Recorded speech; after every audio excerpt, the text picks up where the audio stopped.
Welcome friends. இன்றைக்கி நம்ம பார்க்க போகிற ஃபாஸ்ட் சென்டென்ஸ் என்னென்னா, நீங்கள் இப்போவுமே போகணும். நீங்கள் இப்போவுமே போகணும். இது எப்படி இங்கிலீஷில் சொல்லலாம்னா, you should leave right now. You should leave right now அப்படின்னு சொல்லலாம். நெக்ஸ்ட் சென்டென்ஸ் என்னென்னா, அவள் இப்போவுமே மன்னிப்பு கேட்கணும். அவள் இப்போவுமே மன்னிப்பு கேட்கணும். இது எப்படி இங்கிலீஷில் சொல்லலாம்னா, she should apologise right now. She should apologise right now அப்படின்னு சொல்லலாம். நெக்ஸ்ட் சென்டென்ஸ் என்னென்னா, நாம் இப்போவுமே கூட்டத்தை தொடங்கணும். நாம் இப்போவுமே கூட்டத்தை தொடங்கணும். இது எப்படி இங்கிலீஷில் சொல்லலாம்னா, we should start the meeting right now. We should start the meeting right now அப்படின்னு சொல்லலாம். நெக்ஸ்ட் சென்டென்ஸ் என்னென்னா, அவன் இப்போவுமே தனது மருந்தை எடுத்துக்கணும்.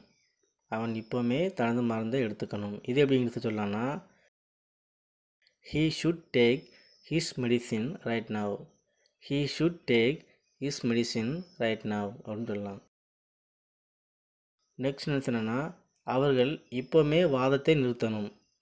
அவர்கள் இப்போதே வாதத்தை நிறுத்தணும். இது எப்படி இங்கிலீஷில் சொல்லலாம்னா, they should stop arguing right now. They should stop arguing right now அப்படின்னு சொல்லலாம். நெக்ஸ்ட் சென்டென்ஸ் என்னென்னா, நான் இப்போவுமே என் நண்பனை அழைக்கணும். நான் இப்போவுமே என் நண்பனை அழைக்கணும்.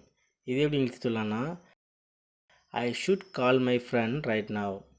I should call my friend right now அப்படின்னு சொல்லலாம். நெக்ஸ்ட் சென்டென்ஸ் என்னென்னா, நீங்கள் இப்போவுமே ஒரு முடிவு எடுக்கணும். நீங்கள் இப்போவுமே ஒரு முடிவு எடுக்கணும். இது எப்படி இங்கிலீஷ் சொல்லலாம்னா, you should make a decision right now.